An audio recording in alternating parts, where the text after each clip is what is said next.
বিসমিল্লাহির রহমানির রহিম। প্রিয় দেশবাসী, আসসালামু আলাইকুম। গণহত্যাকারী হাসিনার পলায়নের মধ্যে দিয়ে 15 বছরের ফ্যাসিবাদী শাসনের অবসানের পথ উন্মুক্ত হয়েছে। তাই দেশে জবাবদিহিমূলক গণতন্ত্র প্রতিষ্ঠার এখনই শ্রেষ্ঠ সময়। লাঞ্ছিত, বঞ্চিত, অধিকারহারা মানুষ একটি স্বাধীন, নিরাপদ এবং মর্যাদাকর জীবনের প্রত্যাশায় উন্মুখ হয়ে রয়েছেন। জনপ্রত্যাশা পূরণের জন্য একটি নিরাপদ এবং মানবিক বাংলাদেশ গড়ার এখনই শ্রেষ্ঠ সময়। ফ্যাসিবাদী শাসনের অবসান ঘটিয়ে দেশের গণতন্ত্র, মানবাধিকার, ভোটের অধিকার প্রতিষ্ঠার জন্য গত 15 বছর ধরে গণতান্ত্রিকামী মানুষ আন্দোলন সংগ্রাম অব্যাহত রেখেছিলেন।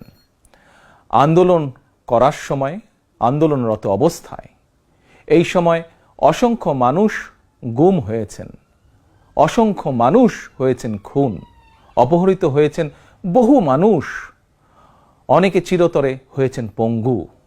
আন্দোলন সংগ্রামের ধারাবাহিকতায় শেষ পর্যন্ত ছাত্র জনতার ঐতিহাসিক গণ অভ্যুত্থানে গণহত্যাকারী হাসিনা দেশ ছেড়ে পালিয়ে যেতে বাধ্য হয়েছে। প্রিয় দেশবাসী, ঐতিহাসিক গণ অভ্যুত্থানের সাফল্য ও উদ্দেশ্য নস্যাৎ করে দিতে সুপরিকল্পিতভাবে চলছে ষড়যন্ত্র, এবং এই ষড়যন্ত্রের অংশ হিসাবেই একটি ধর্মীয় জনগোষ্ঠীর উপরে পরিকল্পিত হামলার ছক কষে দেশে একটি অস্থিতিশীলতার সৃষ্টির অপচেষ্টা চালানো হয়েছিল। তবে হাসিনা পতন আন্দোলনের পক্ষের শক্তি এবং অন্তর্বর্তী সরকারের সময়োচিত পদক্ষেপের কারণে বিতাড়িত অপশক্তির পরিস্থিতির অবনতি ঘটাতে ব্যর্থ হয়েছে। কিন্তু তারপরেও তাদের ষড়যন্ত্র থেমে নেই। কিন্তু গণ অভ্যুত্থানে চেতনা ও লক্ষ্য সুসংহত করতে হলে বিতাড়িত গণবিরোধী শক্তিকে আইনের মুখোমুখি করার পাশাপাশি জনগণের রাজনৈতিক এবং অর্থনৈতিক ক্ষমতায়ন অত্যন্ত জরুরি। জনগণের রাজনৈতিক ক্ষমতায়নের প্রধান হাতিয়ার হচ্ছে প্রতিটি নাগরিকের ভোট প্রয়োগের অধিকারকে নিশ্চিত করা যে কোনো মূল্যে। প্রিয় দেশবাসী, ক্ষমতার পরিবর্তন মানেই আমার কাছে শুধু রাষ্ট্র ক্ষমতার হাতবোতল নয়। ক্ষমতার পরিবর্তন মানে রাষ্ট্র এবং রাজনীতির গুণগত পরিবর্তন। জনগণের রাজনৈতিক এবং অর্থনৈতিক ক্ষমতায়ন নিশ্চিত করা না গেলে রাষ্ট্র এবং রাজনীতির কাঙ্ক্ষিত গুণগত পরিবর্তন সম্ভব নয়। কাঙ্ক্ষিত রাষ্ট্র সংস্কারে জনগণের আকাঙ্ক্ষা নিশ্চিত করতে হলে অবশ্যই গণতান্ত্রিক বিধি ব্যবস্থাকে টেকসই করতে হলে জনগণের ভোটে জনগণের কাছে জবাবদিহিমূলক সরকার প্রতিষ্ঠা করতেই হবে। বাংলাদেশের পক্ষের শক্তির কাছে, গণতান্ত্রিক শক্তির কাছে আমার বিনীত আহ্বান, আপনারা পরাজিত অপশক্তির পাতা ফাঁদে পা দেবেন না। ছাত্র জনতার গণ অভ্যুত্থানকে চূড়ান্ত সফলতায় নিতে হলে কেউ দখলদারিত্বে লিপ্ত হবেন না, দখলদারিত্বে সহায়তা করবেন না, কেউ দয়া করে দুর্বলের উপর আঘাত হানবেন না, কেউ দয়া করে নিজেদের হাতে আইন তুলে নিবেন না। প্রতিশোধ, প্রতিহিংসা নয়। আসুন কার্যকর রাষ্ট্র সংস্কার নিশ্চিত করতে তারুণ্যের কাঙ্ক্ষিত একটি বৈষম্যহীন গণতান্ত্রিক রাষ্ট্র নির্মাণ করতে আমরা প্রত্যেকেই যিনি যার অবস্থান থেকে আরও দায়িত্বশীলতার পরিচয় দেই। প্রিয় দেশবাসী, ভাই ও বোনেরা, ছাত্র জনতার গণ অভ্যুত্থানে বিশ্ববিদ্যালয়ের ছাত্র শহীদ আবু সাইদ, মাহফুজুর রহমান মুগ্ধ, কলেজ ছাত্র ওয়াসিম আকরাম, মাদ্রাসা ছাত্র আব্দুল্লাহ আল মামুন, স্কুল ছাত্র রিফাত হোসেন, 60 বছর বয়সী একজন মা মায়া ইসলাম, 6 বছর বয়সী শিশু রিয়া গোপ, কিশোরী ছাত্রী নাইমা সুলতানা, কুমিল্লার আইনজীবী আবুল কালাম, চুয়াডাঙ্গার রাজমিস্ত্রি উজ্জ্বল হোসেন, নোয়াখালীর দোকান কর্মচারী আসিফ, বরগুনার ওষুধ কোম্পানির সেলসম্যান আল আমিনের মতন বিভিন্ন শ্রেণী পেশার হাজারো মানুষ শহীদ হয়েছেন। অসংখ্য মানুষ দেশের বিভিন্ন হাসপাতালে চিকিৎসাধীন রয়েছেন। পাবনার গাড়ি চালক আরাফাত হোসেন, মিরপুরে গুলিবিদ্ধ 22 বছর বয়সী মুস্তাকিম, দোকান কর্মচারী আতিকুল, অষ্টম শ্রেণীর শিক্ষার্থী তামিমের মতন অনেকের, বহু মানুষের হাত কিংবা পা কেটে ফেলতে হয়েছে। শত শত মানুষ দৃষ্টিশক্তি হারিয়ে ফেলেছেন, অন্ধ হয়ে গিয়েছেন চিরতরে, পঙ্গু হয়েছেন শত শত মানুষ চিরতরে। অসংখ্য প্রাণের বিনিময় 5ই আগস্ট অর্জিত স্বাধীনতায় গণতান্ত্রিকামী মানুষ আরও একবার স্বাধীনতার স্বাদ উপভোগ করলেও হাসিনা পতন আন্দোলনে যেসব পরিবার তাদের সন্তান স্বজনকে হারিয়েছেন কিংবা আহতদের চিকিৎসা করাতে গিয়ে যেসব পরিবারে অসহনীয় দুর্দশা নেমে এসেছে, সেসব বীর সন্তানদের ঘরে মুক্তির স্বাদের সেই ছোঁয়া এখনো লাগেনি।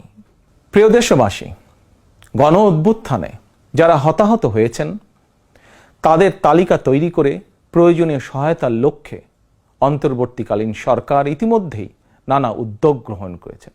এটি অবশ্যই একটি ইতিবাচক পদক্ষেপ। তবে গণ অভ্যুত্থানে যারা হতাহত হয়েছেন তাদের পরিবারের সদস্যদেরকে রাষ্ট্রীয় আয়োজনে সম্বর্ধনা দেওয়া হলে, রাষ্ট্রীয়ভাবে সম্মান জানালে কিছু সময়ের জন্য হলেও হতাহতদের পরিবারগুলো হয়তো একটু মানসিক সান্ত্বনা পাবেন। এ ধরনের উদ্যোগ গণ অভ্যুত্থানে চেতনাকে আরও শানিত করবে বলে আমার বিশ্বাস। একই সঙ্গে প্রতি বছর 5ই আগস্টকে রাষ্ট্রীয় উদ্যোগে জাতীয় জীবনে একটি বিশেষ দিবস হিসাবে পালন করার বিষয়টিও বিবেচনা করা দরকার বলে সমাজের বিভিন্ন শ্রেণী পেশার মানুষ বিশ্বাস করেন। আমি এ প্রসঙ্গে আরও একটি বিষয় সরকারের দৃষ্টি আকর্ষণ করতে চাই। 2018 সালেও সারা দেশে কোটা সংস্কার আন্দোলন হয়েছিল। সেই সময়েও আন্দোলনকারীরা রাষ্ট্রীয় প্রতারণার শিকার হয়েছিলেন। গণহত্যাকারী হাসিনা আন্দোলনকারীদেরকে সেই সময়েও নির্মমভাবে দমন করতে চেয়েছিল, দমন করেছিল। এমনকি খুনি হাসিনা সেই সময়ে আহতদেরকে চিকিৎসার সুযোগ পর্যন্ত দেয়নি। সুতরাং দেরিতে হলেও 2018 সালের হতাহত কোটা সংস্কার আন্দোলনকারীদের বর্তমানে রাষ্ট্র কিভাবে সহায়তা করতে পারে সেটিও বিবেচনায় নেওয়া দরকার বলে আমি মনে করি। আমি বিশ্বাস করি তারুণ্যের শক্তি, তারুণ্যের আকাঙ্ক্ষাকে উপেক্ষা করে কখনোই একটি রাষ্ট্র ও সরকার অভীষ্ট লক্ষ্যে পৌঁছতে পারে না। প্রিয় দেশবাসী, এবার আমি বিশেষ করে প্রিন্ট এবং ইলেকট্রনিক মিডিয়ার সংশ্লিষ্টদের দৃষ্টি আকর্ষণ করে দুটি কথা বলতে চাই। গণহত্যাকারী হাসিনা সারা দেশের সংবাদপত্রের স্বাধীনতা কেড়ে নিয়েছিল। সংবাদপত্রের স্বাধীনতা হরণকারী হাসিনা পালিয়েছে জনগণের অভ্যুত্থানে। জনগণের প্রত্যাশা, আপনারা আপনাদের যার যা সংবাদপত্রে নির্ভয়ে এই শব্দটি লিখবেন, হাসিনা পালিয়েছে। হাসিনা পালিয়েছে শব্দটির পরিবর্তে কোনো গণমাধ্যম যদি ভিন্ন শব্দ প্রয়োগের অপকৌশল নেন, সেটি জনগণের কাছে আপনাদের বিবেকের স্বাধীনতাকেই প্রশ্নবিদ্ধ করবে। আপনাদের প্রতি আমার বিনীত আহ্বান, গত 15 বছরে যেই সকল পরিবারের মানুষগুলো গুম, খুন, অপহরণের শিকার হয়েছেন, ছাত্র জনতার বিপ্লবে হাজারো মানুষ যারা শহীদ হয়েছেন, আহত হয়েছেন, তাদের এবং তাদের পরিবারের দুঃখ দুর্দশার কথাগুলো আপনারা আপনাদের সংবাদ মাধ্যমে তুলে ধরবেন। সাগররুনি হত্যা মামলার তদন্ত এক যুগেও কেন শেষ হলো না, সেই প্রশ্ন আপনারা আপনাদের মাধ্যমে তুলে ধরবেন। জনগণ আপনাদের কাছ থেকে আয়নাঘর নিয়ে অনুসন্ধানী রিপোর্ট দেখতে চায়। হাসিনা দেশটাকে লুটেরা রাষ্ট্রে পরিণত করেছিল। জনগণ দুর্নীতির সেই সব চিত্র প্রতিদিন আপনাদের সংবাদপত্রে গণমাধ্যমগুলোতে দেখতে চায়। গণহত্যাকারী খনি হাসিনা প্রতিবার কিভাবে জনগণের ভোটকে ডাকাতি করে নিয়ে গিয়েছিল, গণমাধ্যমে প্রতিদিন সেই সব চিত্র তুলে ধরে বিশেষ অনুষ্ঠান প্রচারের আহ্বান জানাই আপনাদেরকে। গণমাধ্যমে হাসিনার অপকর্ম ফ্রেমবন্দি থাকলে ভবিষ্যতে আর কেউ হাসিনার মতন ভোট ডাকাতি, গণহত্যায় লিপ্ত হতে সাহস করবে না, যা বাংলাদেশের ভবিষ্যৎ গণতন্ত্রের ভিতকে মজবুত করবে এবং ক্ষমতাসীনদেরকে স্বৈরাচারী আচরণ থেকে বিরত থাকতেও বাধ্য করবে। এবার আমি সারা দেশে বিএনপি এবং এর অঙ্গ ও সহযোগী সংগঠনের সর্বস্তরের নেতা, কর্মী, সমর্থক, শুভাকাঙ্ক্ষীদের প্রতি আহ্বান জানিয়ে বলতে চাই, রাষ্ট্র সংস্কারের পথ ধরে অন্তর্বর্তীকালীন সরকার যথাসময়ে জাতীয় নির্বাচনের তারিখ ঘোষণা করবে। সেই নির্বাচনে জনগণের রায় পেতে জনগণের মন জয় করুন। জনগণের বিশ্বাস, আস্থা এবং ভালোবাসা অর্জন করুন। জনগণের সুখে দুঃখে জনগণের সঙ্গে থাকুন, পাশে থাকুন, জনগণকে সঙ্গে রাখুন। ধর্ম, বর্ণ পরিচয়ের কারণে কেউ যাতে অনিরাপদ বোধ না করেন, দায়িত্বশীল এবং জনপ্রিয় দল বিএনপির একজন নেতা, কর্মী, সমর্থক হিসাবে সেটি আপনাদেরকে নিশ্চিত করতে হবে। সেটিকে নিশ্চিত করুন আপনারা। পরিশেষে আমি আরও একটি বিষয় উল্লেখ করতে চাই। গণহত্যাকারী হাসিনা পতনের আন্দোলনে দেশে ছাত্র জনতার পাশাপাশি প্রবাসী বাংলাদেশিরাও বিশেষ অবদান রেখেছেন। দেশে যখন মত প্রকাশের স্বাধীনতা রুদ্ধ করে দেওয়া হয়েছিল, প্রবাসীদের মধ্যে একদল সাহসী মুখ প্রবাস থেকেই জনগণের সামনে হাসিনার দুঃশাসনের ইতিবৃত্ত তুলে ধরে গণ আন্দোলনে সামিল থেকেছেন।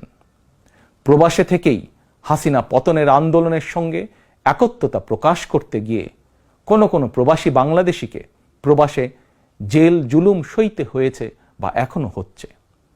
প্রবাসীদের অবদানকে কৃতজ্ঞতার সঙ্গে স্মরণ করে আমার আহ্বান, ছাত্র জনতার কাঙ্ক্ষিত একটি বৈষম্যহীন গণতান্ত্রিক বাংলাদেশ নির্মাণে অতীতের মতন ভবিষ্যতেও সংশ্লিষ্ট দেশের আইন মেনে সাধ্য মতন আপনারা আপনাদের যার যার অবস্থান থেকে ভূমিকা অব্যাহত রাখবেন।